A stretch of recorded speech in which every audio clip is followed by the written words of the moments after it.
It happened at the very moment I thought I'd finally made him proud. The flash of cameras, the applause, my name echoing through the ballroom, and then his hand, my father's hand hovering over my glass. A pinch of white powder, swift, precise. If I hadn't turned just then, I might have missed it. He smiled when he saw me looking, the kind of smile only fathers give in public. Warm, proud, believable. But I saw what lay beneath it. And in that moment, I knew the man who raised me had come to destroy me. Back then, I would have died to make him proud. And maybe that was the irony. He must have known that too. He was my hero once, the man who taught me how to ride a bike, how to face bullies, how to think before acting. He'd say it often, that line, "Think before you act, Maya. That's what separates us from fools." Maybe that's why I didn't react when I saw him poison my drink, because I thought first. You see, my father wasn't always cruel, but power changes people. After my mother left, he became colder, sharper, like every word was a blade he honed before speaking. Then he remarried, Lydia, the woman who smiled too much and hugged too tight.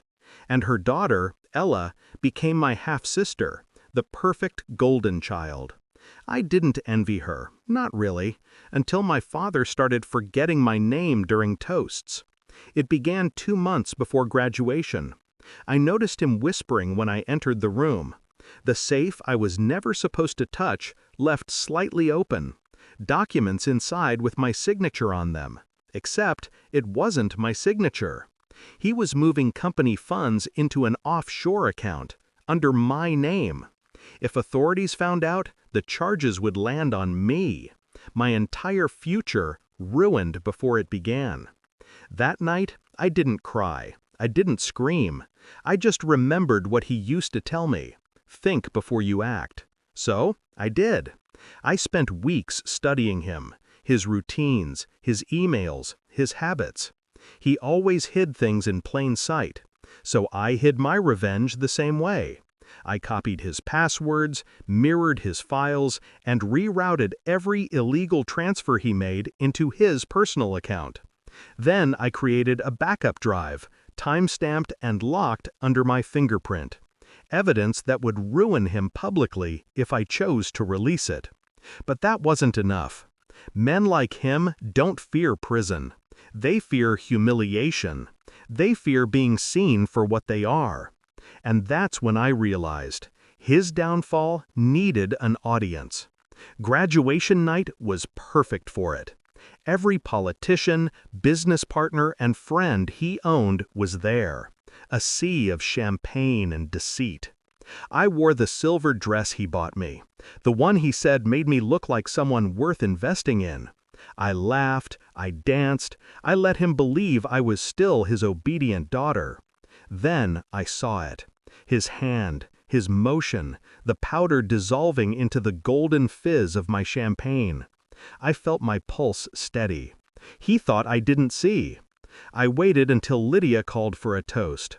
My father raised his glass, eyes locked on me, that same fake warmth, and I smiled back.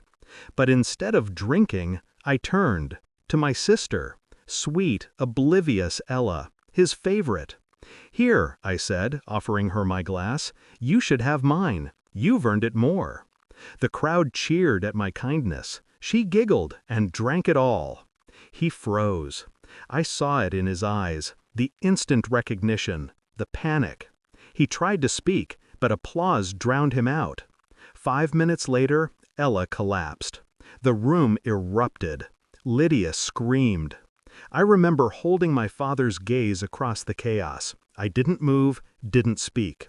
He ran to her, shouting for help, and for a moment, I almost pitied him. Almost. The ambulance lights painted the ballroom red and white. People whispered. Rumors bloomed like blood in water. But I stayed silent, playing the part of the shocked sister, the grieving daughter. It wasn't until the next day that police arrived.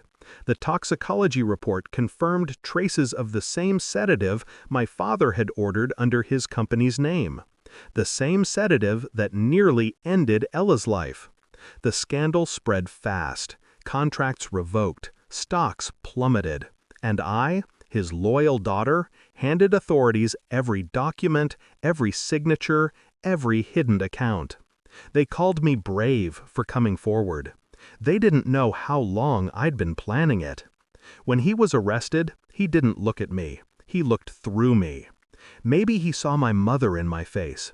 Maybe he saw the mistake he'd raised too well. He mouthed one thing as they led him away. "You did this." And I nodded. Ella recovered, eventually. She never suspected a thing. Lydia moved out of the city. And I graduated top of my class. Some nights I still see that moment replay in my mind.